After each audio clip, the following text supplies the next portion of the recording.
Jai Nrsimha Dev. So, Is it my turn? together? Okay, whatever.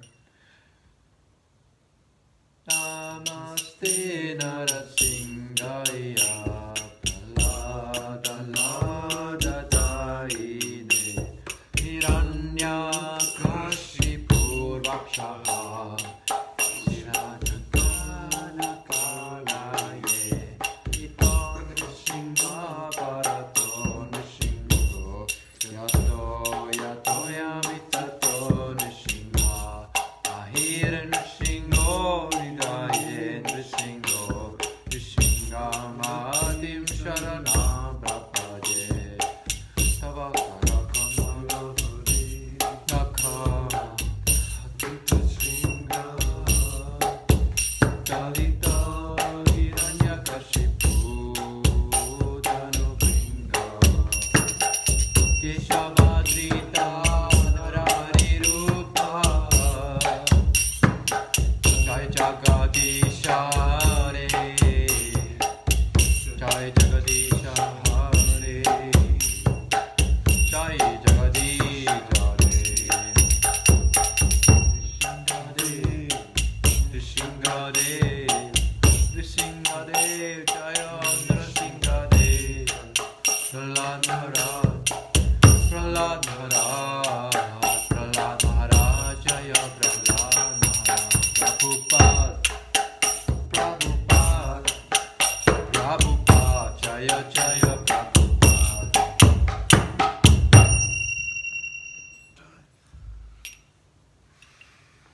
Krishna, Krishna Krishna Krishna Krishna Krishna Krishna Hey Krishna, Krishna, Krishna, Krishna, Krishna, Krishna, Krishna, Hey. Krishna, Krishna, Krishna, Krishna, Krishna, Krishna, Rakshamam. Krishna, Krishna, Krishna, Krishna, Krishna, Krishna, Bahimam. Rama Raghava Raghava Rama Raghava Rakshamam. Krishna Kesava Krishna Kesava Krishna Kesava Bahimam. If you want we can do Which 2 pages. 2 pages? Okay. Then it's less swapping of camera back and forth.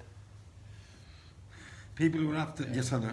Just because people who are after materialistic affection will worship you under the different forms of your expansions, which will be named Durga, Bhadrakali, Vijay, Vaishnavi, Kumuda, Kandika, Krishna, Madhavi, Kanyaka, Maya, and Narayani, Ishani, Sarada, and Ambika. Krishna and Yogamaya appeared as brother and sister, the Supreme Powerful and the Supreme Power. Although there is no clear distinction between the powerful and the power, power is always subordinate to the powerful. Those who are materialistic are worshippers of the power, but those who are transcendentalists are worshippers of the powerful. Krishna is the Supreme Powerful and Durga is the Supreme Power within the material world. Actually, people in the Vedic culture worship both the powerful and the power. There are many hundreds of thousands of temples of Vishnu and Devi, and sometimes they are worshipped simultaneously. The worshipper of the power, Durga, or the external energy of Krishna, may achieve all kinds of material success very easily. But anyone who wants to be elevated transcendentally must engage in worshipping the powerful in Krishna consciousness. The Lord also declared to Yogamaya that his plenary expansion and Antashesha was within the womb of Devaki. On account of being forcibly attracted to the womb of Rohini, he would be known as Sankarshan and would be the source of all spiritual power, or Bala, by which one could be able to attain the highest bliss of life, which is called Ramana. Therefore, the plenary portion and answer will be known after his appearance either as Sankarshan or as Balaram. In the Upanishads, it is stated, Nayam Atma Balahinina Labhya. The purport is that one cannot attain the supreme platform of self-realization without being sufficiently favoured by Balaram. Bala does not mean physical strength. No one can attain spiritual perfection by spiritual strength. One must have the spiritual strength which is infused by Balaram or Sankashan. Ananta or Shesha is the power which sustains all the planets in their different positions. Materially, this sustaining power is known as the law of gravitation, but actually it is a display of the potency of Sankashan. Balaram or Sankasan is powerful, is spiritual power, or the original spiritual master. Therefore, Lord Nityananda Prabhu, who is also the incarnation of Balaram, is the original spiritual master. And the spiritual master is the representative of Balaram, the Supreme Personality of Godhead, who supplies spiritual strength. In the Chaitanya Charitamrita, it is confirmed that the spiritual master is the manifestation of the mercy of Krishna. When Yogamaya was thus ordered by the Supreme Personality of Godhead, she circumambulated the Lord and then appeared within this material world according to his order. When the Supreme Powerful Personality of Godhead transferred Lord Sesha from the womb of Devaki to the womb of Rohini, both of them were under the spell of Yogamaya, which is called Yoga Nidra. When this was done, people understood that Devaki's seventh pregnancy was a miscarriage. Thus, although Balaram appeared as the son of Devaki, he was transferred to the womb of Rohini to appear as her son. After this arrangement, the Supreme Personality of Godhead, Krishna, who is always ready to place his full potencies in his unalloyed devotees, entered as the Lord of the whole creation within the mind of Vasudeva. It is understood in this connection that Lord Krishna first of all situated himself in the unalloyed heart of Vasudeva and was then transferred to the heart of Devaki. He was not put into the womb of Devaki by seminal discharge. The Supreme Personality of Godhead, by his inconceivable potency, can appear in any way. It is not necessary for him to appear in the ordinary way by seminal injection within the womb of a woman.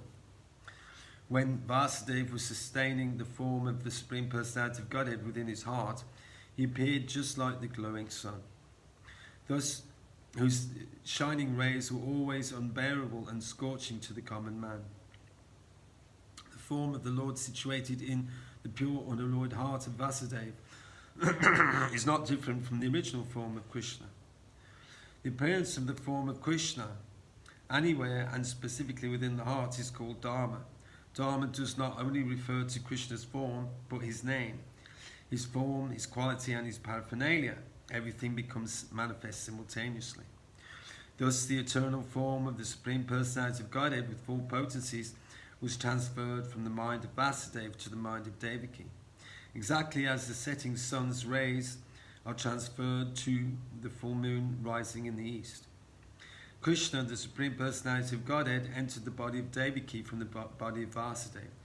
He was beyond the conditions of the ordinary living entity. When Krishna is there, it is to be understood that all his plenary expansions such as Narayan and incarnations like Lord Nrsimha and Varaha are with him, and they are not subject to the conditions of material existence in this way.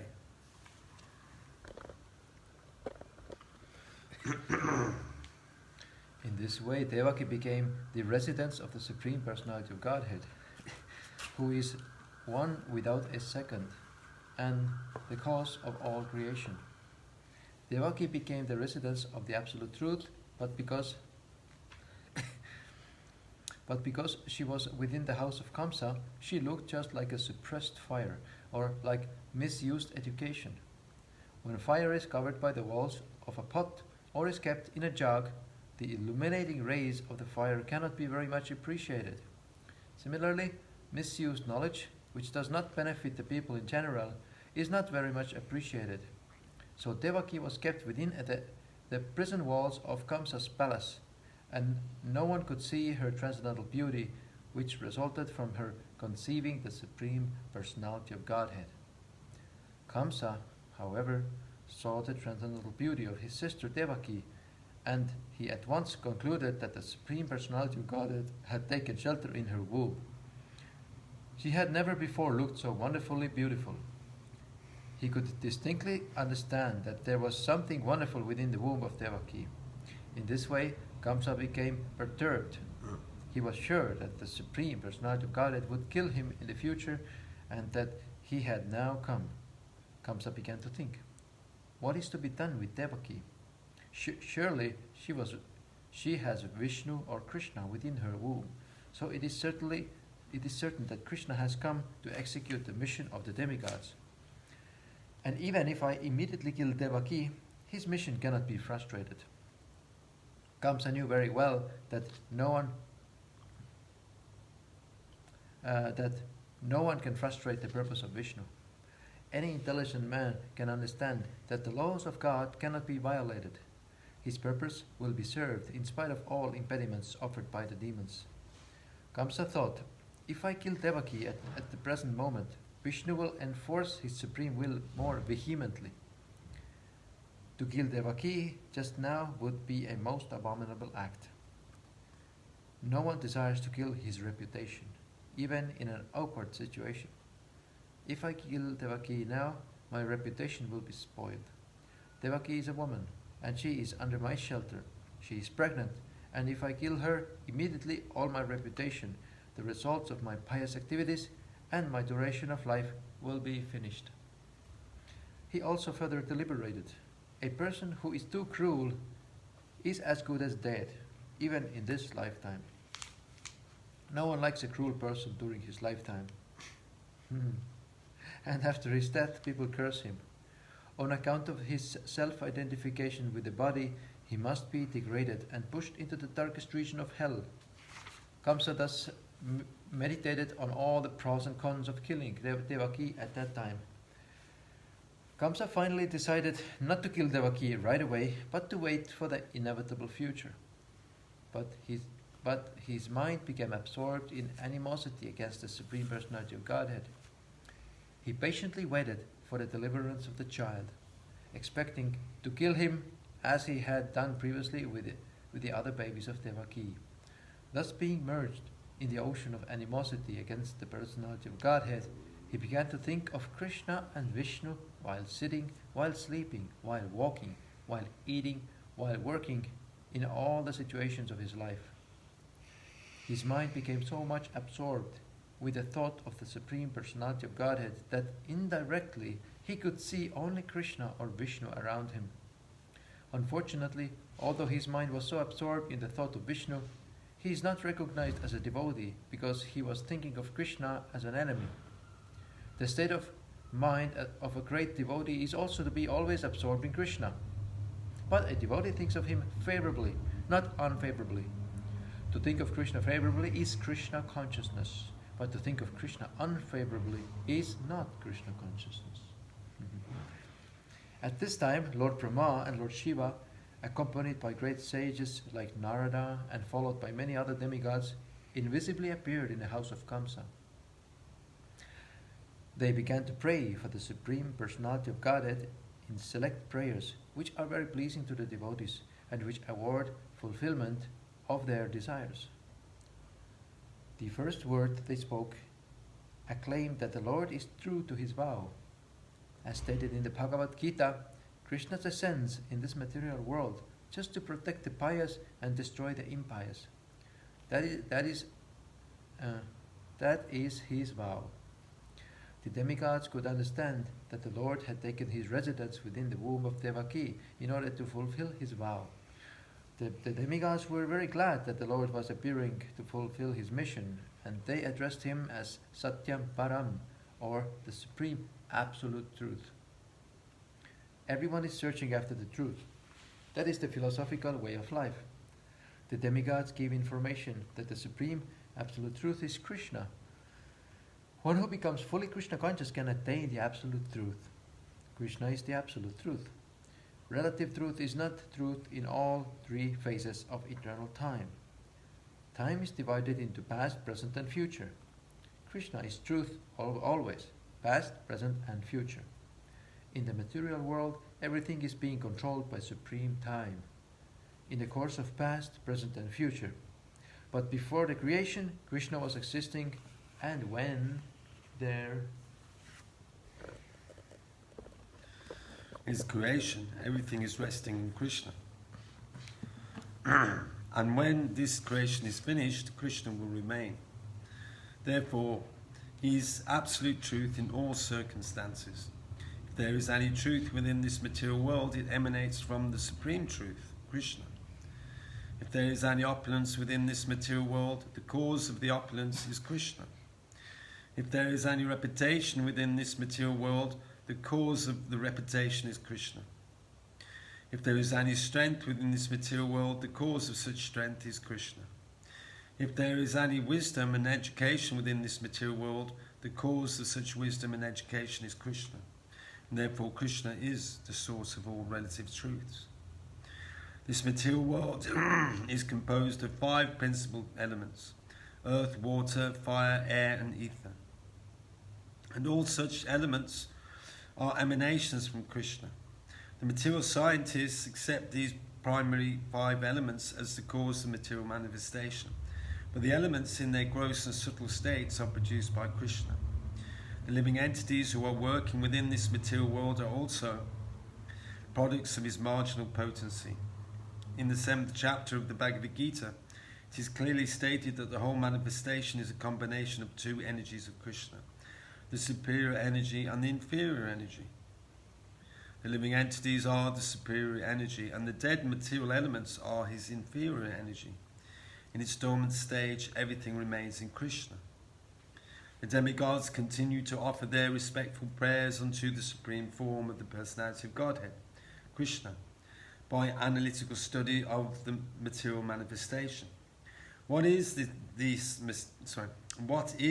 material manifestation? It is just like a tree. A tree stands on the ground. Similarly, the tree of the material manifestation is standing on the ground of material nature. This material manifestation is compared to a tree because a tree is ultimately cut off in due course of time. A tree is called vriksha. Vriksha means the thing which will be ultimately cut off. Therefore, this tree of the material manifestation cannot be accepted as the ultimate truth. The influence of time is on the material manifestation, but Krishna's body is eternal. He existed before the material manifestation. He is existing while the material manifestation is continuing and will be dissolved. And when it will be dissolved, he will continue to exist. The Katha Upanishads also cites this example of the tree of the material manifestation standing on the ground of material nature. This tree has 2 kinds of fruits: distress and happiness. Those who are living on the tree of the body are just like 2 birds. One bird is the localized aspect of Krishna known as the Paramatma, and the other bird is the living entity. The living entity is eating the fruits of this material manifestation. Sometimes he eats the fruit of happiness and sometimes he eats the fruit of distress. But the other bird is not interested in eating the fruit of distress or happiness because he is self-satisfied. The Katha Upanishad states that one bird on the tree of the body is eating the fruits and the other bird is simply witnessing. The roots of this tree extend in 3 directions. This means that the root of the tree is the 3 modes of material nature: goodness, passion and ignorance. Just as the tree's roots expand, so by association of the modes of material nature, goodness, passion and ignorance, one expands his duration of material existence. The tastes of the fruit are of 4 kinds: religiosity, economic development, and sense gratification, and ultimately liberation. According to the different associations in the 3 modes of material nature, the living entities are tasting different kinds of religiosity, different kinds of economic development, and different kinds of sense gratification, and different kinds of liberation. Practically all material work is performed in ignorance, but because they are 3 qualities, sometimes the quality of ignorance is covered with the goodness or passion. The taste of these material fruits is accepted through 5 senses. The 5 sense organs through which knowledge is acquired are subjected to 6 kinds of whips: lamentation, illusion, infirmity, death, hunger and thirst. This material body, or the material manifestation, is covered by 7 layers. skin, muscle, flesh, marrow, bone, fat, and semen. The branches of the tree are 8: earth, water, fire, air, ether, mind, intelligence, and ego. There are 9 gates in this body: the 2 eyes, 2 nostrils, 2 ears, 1 mouth, 1 genital, and 1 rectum. There are 10 kinds of internal air passing within the body: prana, apana, udana, vayana, and samana. The 2 birds seated in this tree, as explained above, are the living entity and the localized Supreme Personality of Godhead. The root cause of the material manifestation described here is the Supreme Personality of Godhead. The Supreme Personality of Godhead expands himself and takes charge of the 3 qualities of the material world. Vishnu takes charge of the mode of goodness, Brahma takes charge of the mode of passion, and Lord Shiva takes part of the charge of the mode of ignorance. Brahma, by the mode of passion,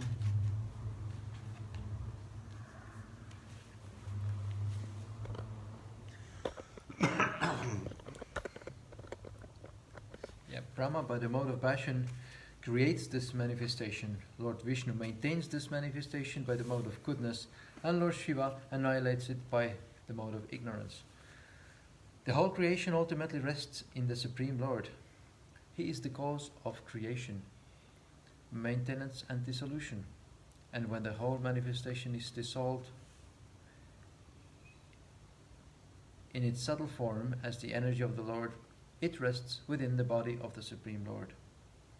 At the present, the demigods prayed. The Supreme Lord Krishna is appearing just for the maintenance of this manifestation. Actually, the Supreme Cause is one, but being deluded by the 3 modes of material nature, less intelligent persons see that the material world is manifested through different causes. Those who are intelligent can see that the cause is one, Krishna.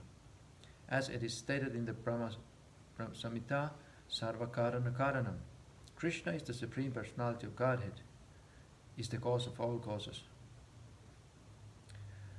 Brahma is the deputed agent for creation, Vishnu is the expansion of Krishna for maintenance, and Lord Shiva is the expansion of Krishna for dissolution.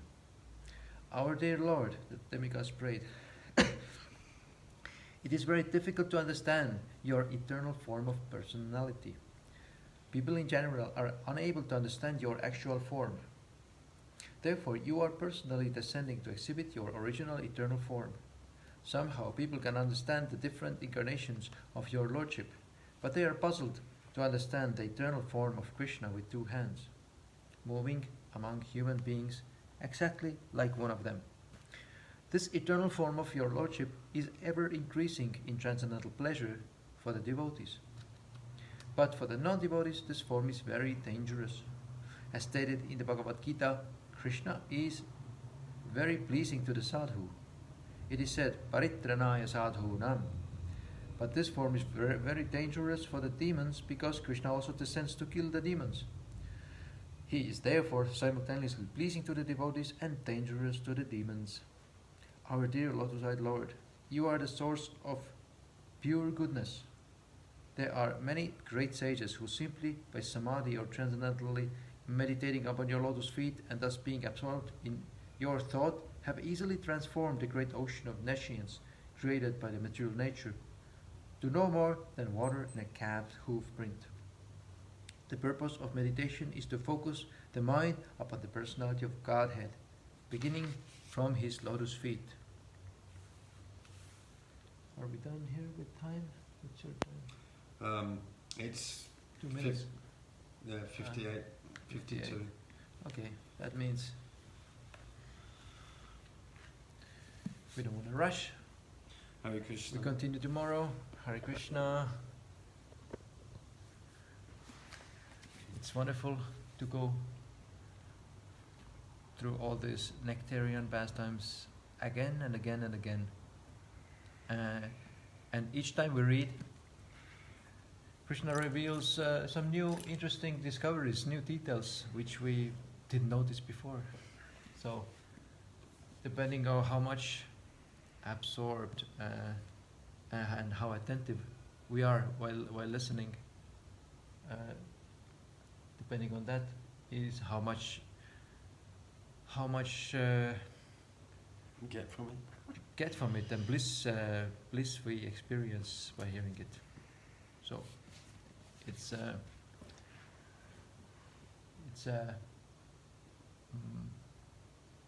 work in progress. That's what I want to say. It's good. Work in progress. That means we're practicing.